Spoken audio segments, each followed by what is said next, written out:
박달선 1.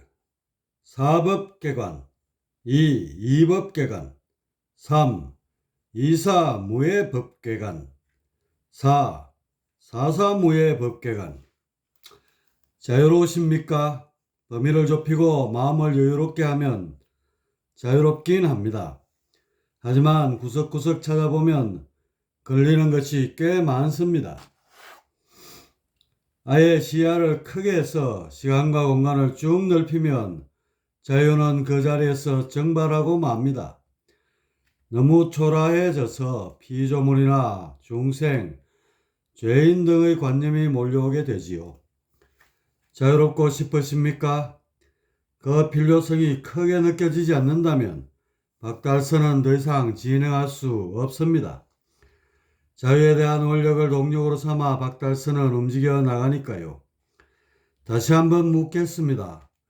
자유롭고 싶으십니까? 그 절실함이 가슴에 와닿고 시간의 추이에 관계없이 지속된다면 박달선으로 한 걸음 들어가면 됩니다. 그 첫 번째 디딤돌이 사법개관입니다. 아마 박달선의 제1단계라고 해서 쉬울 것으로 생각할 것입니다. 그런데 저는 여태껏 이곳 사법개관을 완벽하게 통과한 이를 본 적이 없습니다. 만일 사법개관을 만족할 만한 수준으로 끝낸다면 그 뒤의 제2, 제3, 제4단계는 거침없이 완수해 나갈 것입니다. 약간 과장해서 말하면 부처되는 건 식은 죽 먹기라는 얘기입니다. 사법개관을 대개 절반 정도의 수준에서 멈추고 그 다음 단계로 넘어갑니다. 이렇게 되면 아무리 뛰어난 수행자라 해도 제2 혹은 제3단계에서 중단하고 맙니다. 서울에서 부산을 내려갈 때 기름을 가득 채우지 않아 대전이나 대구에서 멈추게 되는 것과 같습니다. 동력원이 부족한 것을 모르고 스스로 흡족해하며 수행을 내려놓게 되지요. 이런 면에서 볼 때 수행에서 가장 중요한 부분을 꼽자면 바로 사법개관이 됩니다. 자유를 갈망하는 정도가 시타르타를 위시해서 해가나 진표율사 정도가 된다면 100점이겠지요. 이 정도까지는 못 되어도 그분들의 어깨 정도의 견주는 서원을 세운다면 정말 대단하겠지요. 이렇게 굳건하게 세워진 깨달음의 서원을 일러 금강발언이라 합니다. 사법개관에서 금강발언이 세워지면 그 뒤에 전개될 깨달음의 과정은 탄탄대로가 됩니다. 하지만 금강발언의 잣대에서 보면 수행자들의 구도심은 기준에 크게 못 미치고 있습니다. 혹자는 당신이 어떻게 내 속마음을 알고 단정할 수 있느냐에 반론할 수 있을 것입니다. 하지만 부처가 되지도 않은 상태에서 안주하고 있는 모습을 보면 이미 답은 나온 것입니다. 금강발언, 그것을 세우기 위해서는 자신을 옥죄는 폐쇄성에 대해 강한 저항이 일어나야 합니다. 그 폐쇄인자들이 참을 수 없을 정도까지 느껴져야 탈출에 대한 몸부림이 일어나지요. 그러다가 기필코 모든 것으로부터 자유롭게 되겠다는 금강석과 같은 서원이 세워지게 됩니다. 금강발언이 우뚝 솟으면 사법개관은 막을 내립니다. 이제 터는 단단하게 다져져 있습니다. 두 번째, 이법개관의 막이 오릅니다. 자, 그럼 어떻게 금강발언을 이루어 나갈까요? 나를 자유롭지 못하게 하는 것들을 죄다 부셔버리면 됩니다. 그런데 적들이 너무 많습니다. 사방팔방 모든 것들이 폐쇄성을 뻗쳐 나를 칭칭 감고 있습니다.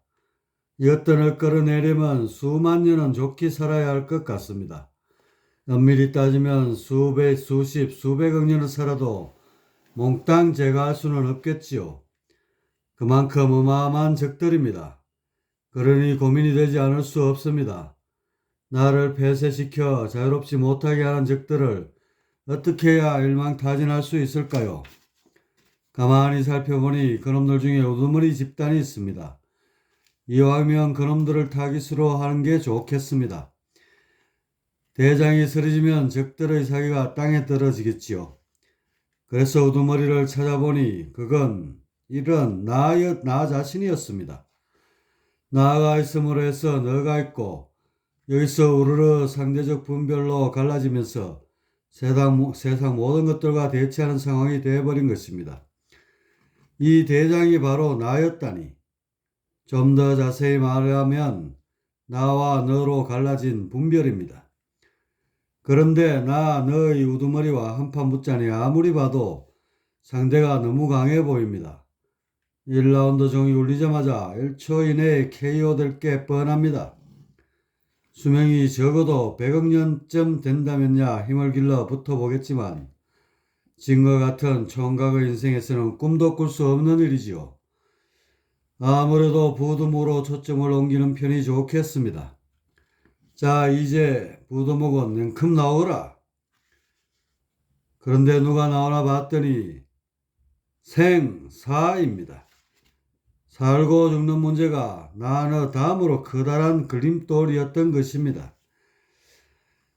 여기저기 훑어보니 이 녀석 역시 만만한 상대가 아닙니다. 이놈을 꺾으려면 윤회를 수천 번은 좋게 해야 할 것 같습니다.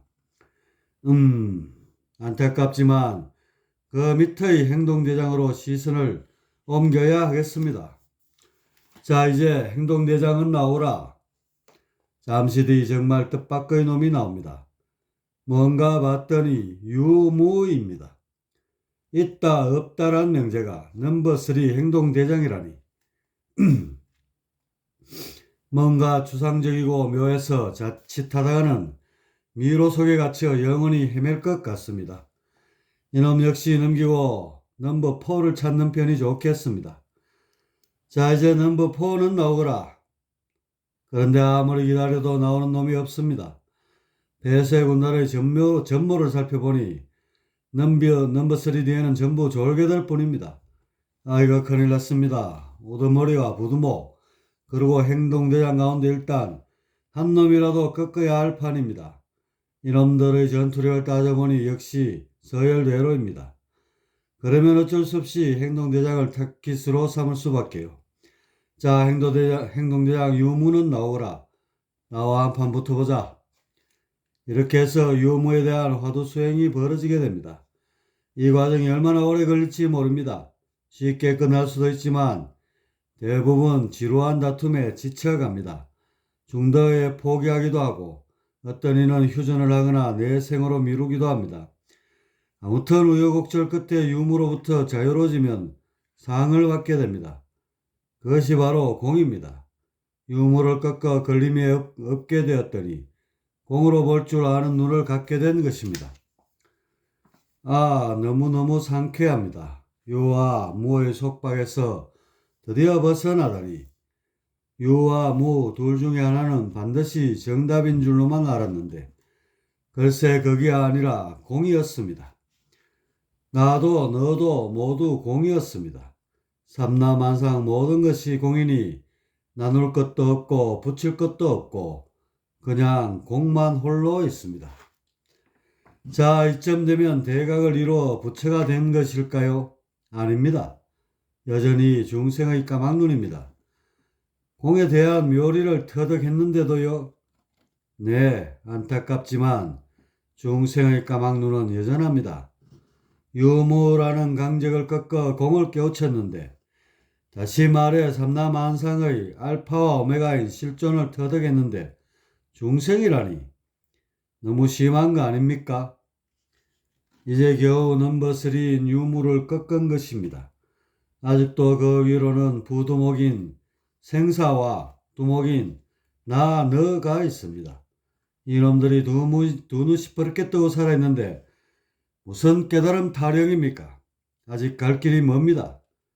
좋습니다. 그렇다면 까짓것 그 두 놈도 꺾어보죠. 부두목 생사는 냉큼 나오너라.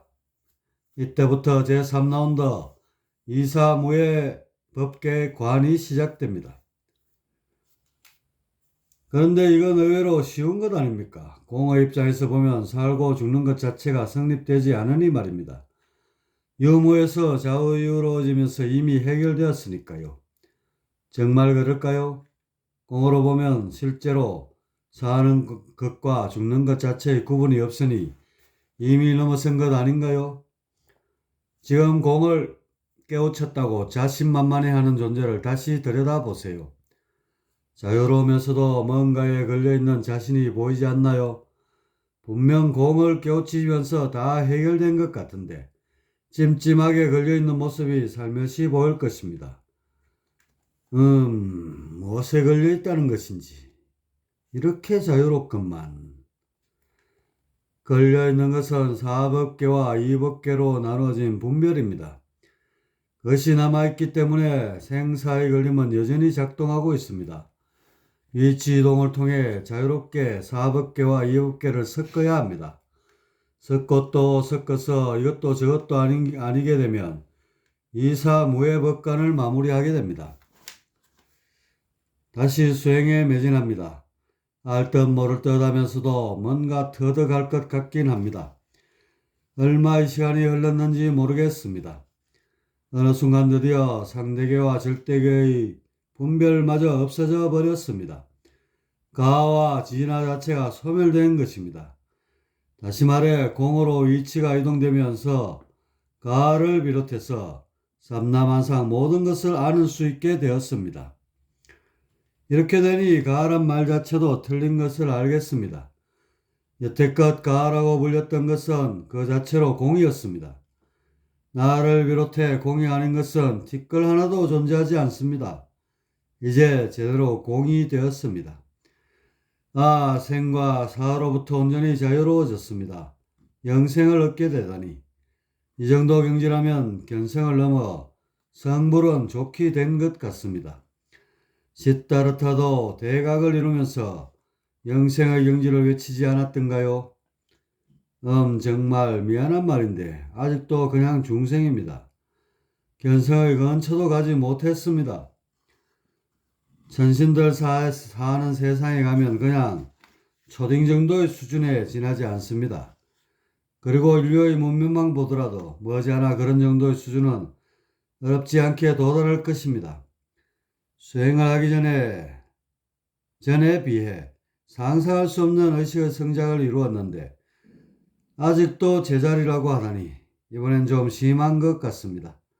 그리고 제 자신이 반야를 넘어 몸으로까지 깨달아 공이 되었는데 무슨 섭섭한 말씀을 그리 하시나요? 3차원 폐쇄 공간에서 지내다 보니 제2, 이법계만 되어도 견성이나 성불로 보이게 됩니다.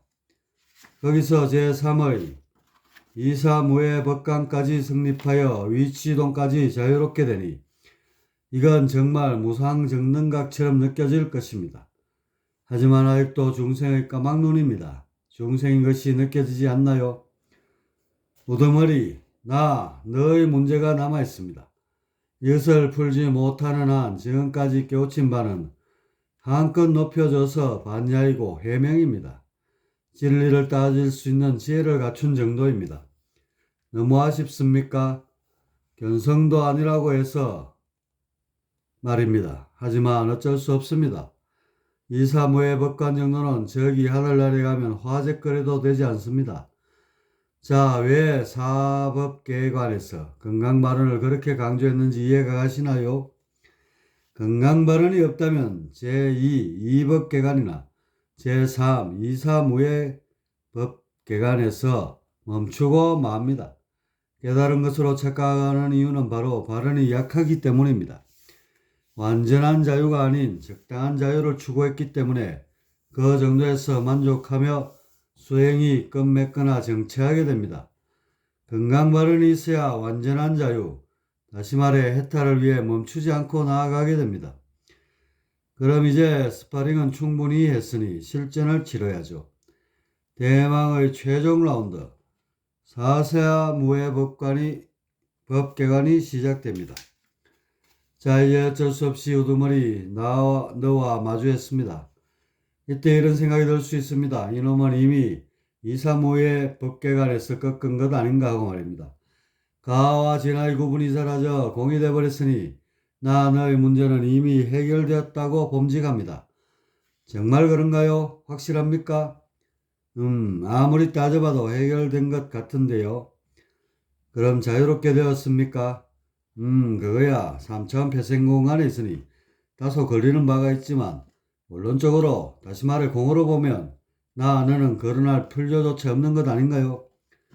그렇게 말한다면 이사무의 법계관에서 이 미끄러져 이 법계관으로 돌아간 것입니다. 조금 더 미끄러지면 도로 사법계관이 될 법한 소리입니다. 그렇다면 도대체 뭐가 잘못된 것인가요? 고도의 서원을 세워 유물을 꺾어 이 법계관으로 옮겨갔고 다시 어렵게 획득한 공마저 자유롭게 오가며 이사무의 법계관의 고지를 차지했습니다. 실종과 더불어 그곳에서 일어난 삼남한상 모든 것을 원히 알았는데 이런 나보고 성불은 고사하고 견성도 하지 못했다니. 그리고 답을 말하기라도 하면 뒤로 밀려날 것처럼 압박을 주는 건 또 무슨 무례입니까? 다시 한번 묻겠습니다. 주변을 휘휘 돌아보면서 가슴으로 느껴보세요.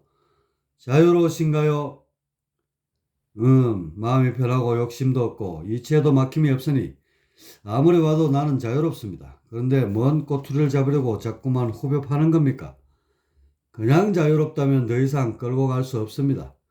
건강 발현이 되지 않아 그 정도에서 멈추는 것을 어찌하겠습니까? 이제 제 방식대로 제 4라운드를 펼칠 수밖에요. 나의 바로 앞에 또는 옆에 있는 사람이나 사물들을 보세요. 사와 사 모든 것들을 보세요. 그게 같은 것으로 보입니까? 아니면 다른 것으로 보입니까? 같으면서 다른 것으로 보입니까? 아니면 다르면서 같은 것으로 보입니까? 같지도 다르지도 않은 것으로 보입니까? 그런 것도 아니면 아무것도 아닌 것으로 보입니까? 관. 이제 관마저 넘어서야 하지 않을까요? 이만큼 도를 닦았으면 이제 질려버리겠습니다. 버릴 때도 되지 않았을까요? 뭘요? 관. 이제 짜증나고 열불나다가 머리까지 돌아버리겠습니다. 무슨 말장난이 한도 끝도 없습니다. 그러니 이제 부처고 깨달음이고 박탈선유관에 그냥 모든 것을 날려버릴 때가 되었습니다. 그런 놈들을 붙들고 씨름하고 있는 것이 보이지 않습니까? 바로 관입니다. 그것을 놓을 때입니다. 놓았습니까? 다 놓았습니까? 이건 노래해서 놓아지지 않습니다. 그래서 놓아지면 해탈이라 합니다. 관. 그것에 들어간 힘이 스르르 풀립니다. 나 안으로 가르던 막이 그칩니다. 변한 건 없는 것 같은데 정말 언어로는 담을 수 없는 경천동지할 일이 발생합니다. 지금껏 알고 있던 공과 전혀 다른 공이 되어버립니다. 주변에 맨날 보는 똑같은 것들로 채워져 있는데 이것들이 얼마나 기기묘묘한지 넋을 잃습니다. 이때 문득 여태까지 확신했던 공이 관념으로 연출되었다는 사실이 떠오릅니다. 스크린상의 부처가 되어 한바탕 연기를 했다는 사실에 의의가 없기도 하고 실소가 나오기도 합니다. 아, 부처를 연기한 한낱 배우에 지나지 않다니. 공이 되어 자존의 상태가 되어보니 형할 수 없는 기분입니다. 연기로는 도저히 알 수 없는 절대 경지의 해탈입니다. 이제 나 너의 질긴 사슬은 여기저기 훼손되어 끊어져 나갑니다. 연기로는 도저히 알 수 없는 절대 경지의 해탈입니다. 이제 나 너의 질긴 사슬은 여기저기 훼손되어 끊어져 나갔습니다. 견성하신 것을 감축드립니다. 그런데 견성했다고 끝이 아닙니다. 온전히 사와 사에 걸림이 없는 경지, 다시 말해 성불하기 위한 여정이 남아 있습니다. 이때부터 전적으로 법화선이 그 가치를 바라게 됩니다. 지금까지 일어난 의식의 확장은 비교조차 할 수 없는 변화와 도약이 기다리고 있습니다. 앞의 사법계관, 이법계관, 이사무예법계관은 모두 사사무예법계관 하나를 위해 존재합니다. 그것을 수행이 진전되는 과정으로 보면 안 됩니다. 그건 하나의 도구에 불과합니다. 견성하기 위한 예선전만 치르고 만족해서는 안 되겠죠. 다시 힘을 내서 실전을 치르고자 한다면 사법계관의 숙제를 마저 풀으셔야 합니다. 건강 발언이 세워지지 않으면 결코 사사무예법계간의 첫 단추도 깰 수 없습니다. 시다르타가 권력과 부 명예를 버리고 죽음을 불사하며 수행에 매진한 그 심정을 담아보세요. 전생에 이미 부처였던 분께서도 그런 정도의 서원을 세웠는데 우리 수행자들은 과연 어떻습니까? 전생에 이미 부처였던 분께서도 그런 정도의 서원을 세웠는데 우리 수행자들은 과연 어떻습니까? 배움에 있어서 지위나 명예, 체면, 굴종 등의 생각에 사로잡힌다면 죄송한 말씀이지만 사법계간에 발도 들여놓지 못한 것입니다. 행여 유무를 꺾고 생사마저 뛰어넘는 지혜를 지녔어도 그렇습니다. 그런 지혜는 매우 독성이 강하여 오히려 수행을 시작하기 전만 못합니다. 왜냐하면 도를 잘못 닦아서 아집이 너무 비대해졌기 때문입니다. 분열의 우두머리 나를 상대하기에는 오히려 힘이 약해졌습니다. 그래서 도고상, 마고상을 그렇게 자주 거론하는 것입니다. 이사무예 법계간의 반야를 지녔어도 그만큼의 아집을 지녔다면 덕보다 실이 커서 일반인보다 못한 폐쇄성에 갇히게 됩니다. 자유로워지려다가 날조된 지혜에 갇혀 더욱 괴롭게 됩니다. 제가 해려보건대 출가하는 스님들 정도의 서원이라면 박달선을 능히 풀어 견성성불하는 것이 충분합니다. 하지만 제가의 수행자들은 스님들만큼의 원력을 내기란 쉽지 않습니다. 그렇더라도 자신의 마음을 잘 헤아려 굳건한 서원을 세우시기 바랍니다. 사사무예 법계관을 풀어 견성을 하게 되면 그 다음은 성불 과정만 딸랑 하나 남은 것으로 생각될 것입니다. 하지만 이제부터 시작입니다.